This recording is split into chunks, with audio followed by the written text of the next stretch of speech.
So, what we're diving into today isn't just a story. Think of it more as a dark parable, a journey into a pretty chilling question. What actually happens when a society gets so obsessed with safety that it tries to engineer away every last bit of risk, every danger, every possibility of failure? And this quote, man, it just perfectly sets the stage. Picture a tightrope walker, right? But the rope is lying flat on the ground. There's zero challenge, no risk, no glory. It's just a perfect, sterile illusion of safety. Well, that's the world we're about to step into, a world built to pretend the abyss isn't even there.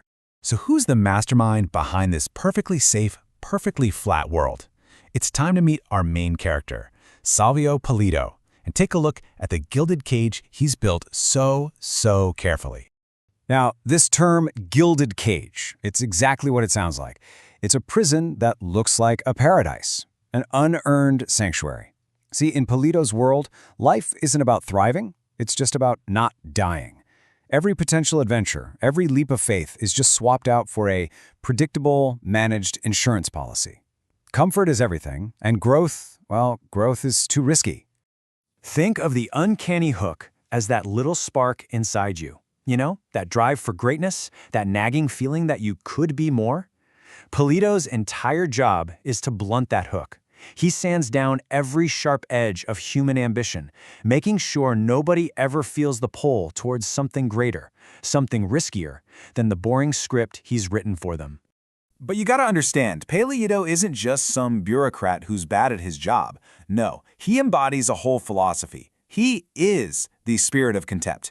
He's a force that genuinely despises the messy, unpredictable, dangerous peaks of creation. His mission is to silence that voice in all of us that whispers, "Climb higher." And here's the kicker, the central irony of the whole thing. In building a world with no risks, no heights, no depths, Pulido is actually creating the perfect conditions for a complete and total collapse. His sanctuary is built on a lie, and its foundations are just rotten to the core. You know, a house built on nothing can't stand forever, right? Well, now we get to see what happens when the illusion breaks. This is the moment Pulido's perfect, stagnant world comes crashing down around him. And this is the moment of truth. The uncanny mirror, that perfect reflection of their orderly little world, it just cracks and shatters into a million pieces. The sanctuary collapses. And what does it reveal? The very abyss Pulido tried so hard to deny. Turns out the void was there the whole time, just hidden under a thin, shiny layer of safety. Just look at this transformation. It's absolutely night and day. He goes from being the high priest in clean white robes, preserving his stagnant little world, to the violet adversary in a royal mantle. He's no longer an architect of order. He's an administrator of total annihilation. The collapse of his world didn't just break it, it completely inverted its creator. And there's a name for this kind of radical flip, Faustian inversion. It's a massive psychological break. When he's struck by the shards of his own shattered lies, he doesn't get destroyed by the void. He's reborn in it. He stares right into the abyss, and instead of backing down, he dives in headfirst. He decides if he can't beat the void, he's going to rule it.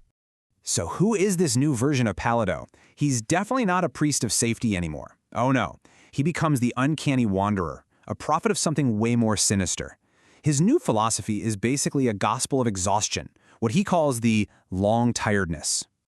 And this brings us to a really uncomfortable question, one we should probably all think about. What's the real endgame for a society that wants total immunity? Not just from sickness, but from all struggle, all challenges, all hardship. Well, the Wanderer is the living, breathing answer. And here it is, the core of his new gospel, the will to nap. It's this cynical, twisted parody of Nietzsche's will to power. Instead of striving and overcoming, a society with no real challenges just wants to, well, take a nap. That powerful drive for greatness just decays into a dull, sleepy apathy. Because a life that's perfectly safe is also perfectly meaningless. This quote just lays it all out, doesn't it? When there are no real obstacles, nothing real is ever accomplished. It's just a harvest of vanity, a bunch of meaningless trophies that lead nowhere.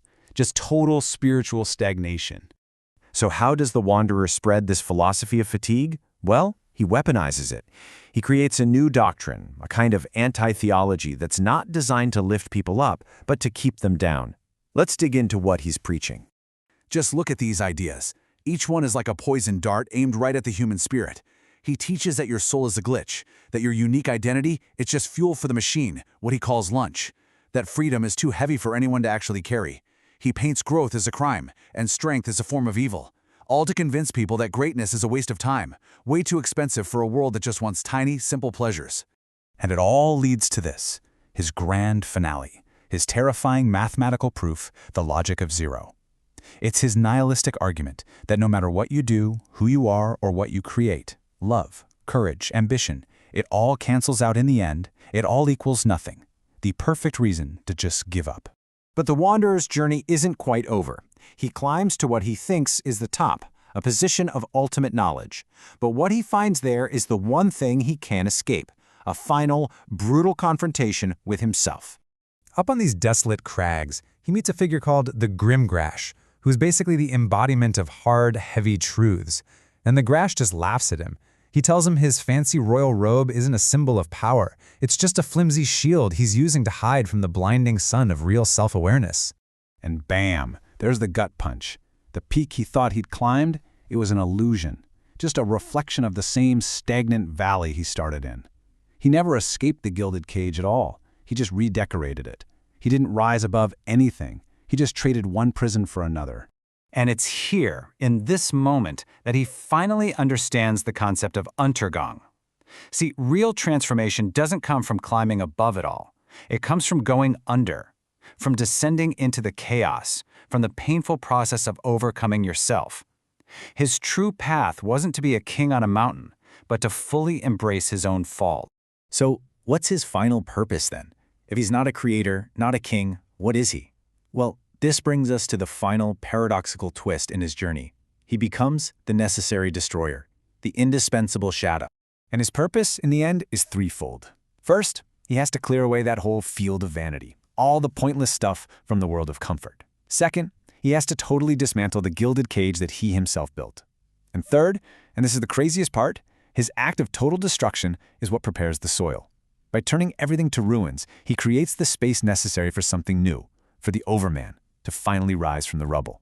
And so we end with this one last thought. Palado's entire story started with him running away from the abyss, trying to build a world where it didn't exist. But in the end, that desperate flight away from the void became the very path that led him and everyone else right into its waiting arms. It really makes you wonder, is the obsessive search for absolute safety actually the most dangerous path of all?